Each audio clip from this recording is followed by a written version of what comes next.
There's never a good time for a trade war, but for Canada, the announcement of possible tariffs on steel and aluminum imports comes at a particularly difficult moment for the country. The Great White North is currently engaged in what's become a bitter battle over Nafta's future, and it was announced Friday that its GDP grew at 1.7% in the fourth quarter, much slower than the 4% it was growing at previously. Its stock market is down 5% year to date and is flat over the last 12 months. After aerospace-related trade flare-ups, fights over softwood lumber and Donald Trump's continuous verbal jabs at the country, the last thing Canada needs now is to get into another cross-border brawl. Canada seems to get kicked when they're down, said Barry Schwartz, Vice President and Chief Investment Officer at Baskin Financial Services, a Toronto-based wealth management firm. We're dealing with so many things at the same time and Canada hasn't even done anything wrong.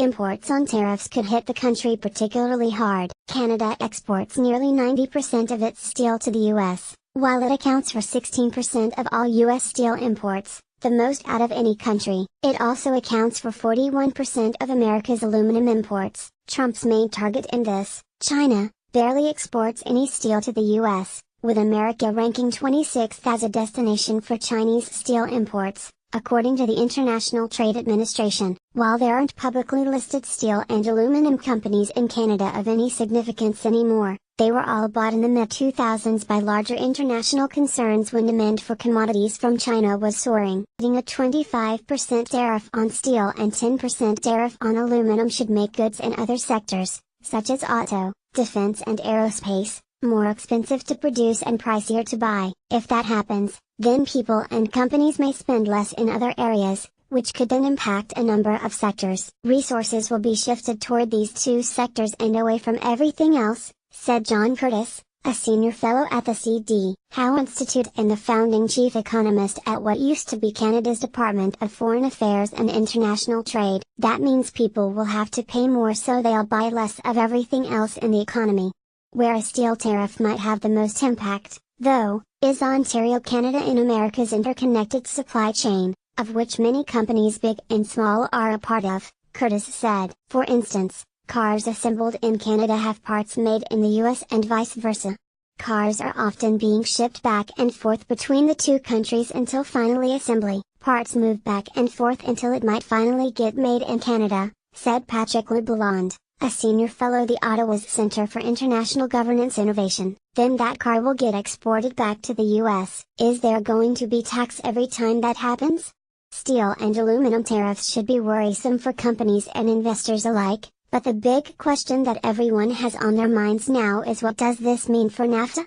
LeBlanc doesn't think these tariffs will impact discussions, as negotiators are likely more focused on technical and legal issues right now than steel. Also, when the US slapped a 20.8% tariff on Canadian lumber producers for softwood lumber imports, Nafta talks kept going.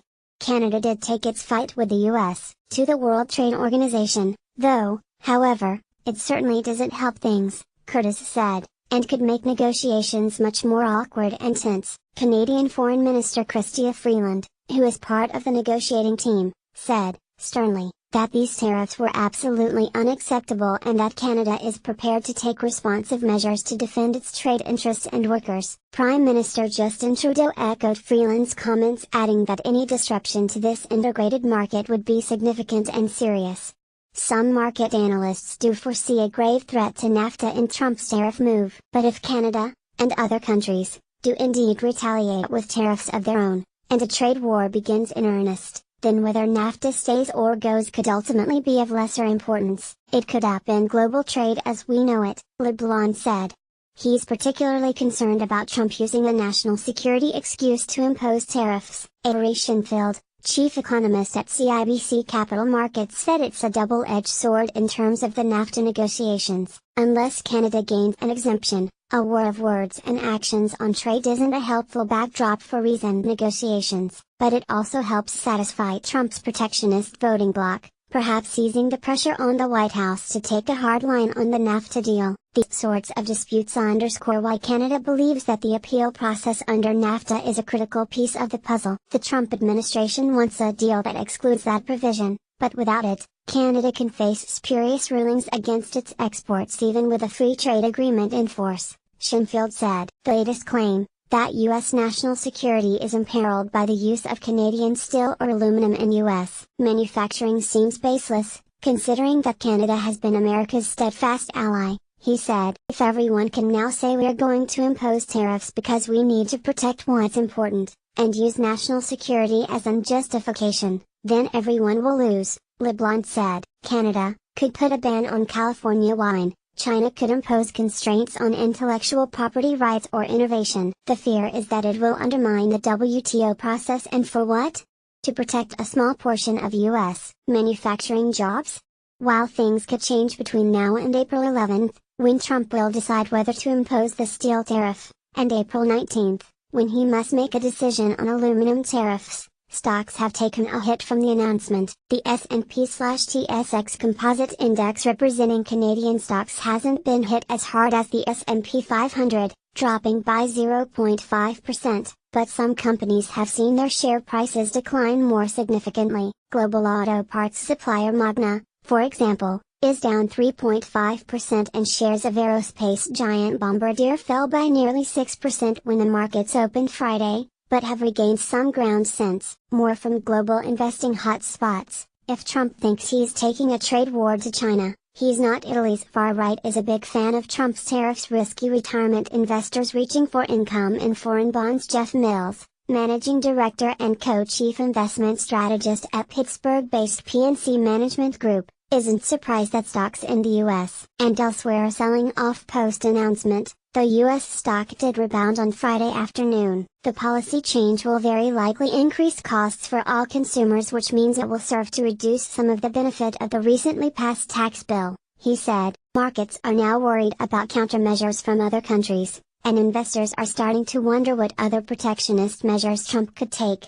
Basking Financials Schwartz doesn't think the Canadian stock market will take that much of a hit over these tariffs, especially. The S&P/TSX is already underperforming other markets, but if a trade war heats up, then stocks in Canada and around the globe will see big declines. Who knows what will happen, but I presume the direction would be negative, he said. The price of goods for everything around the world would go up, inflation would rise, and while companies ultimately adjust to inflation, stocks will be negative while that adjustment period happens.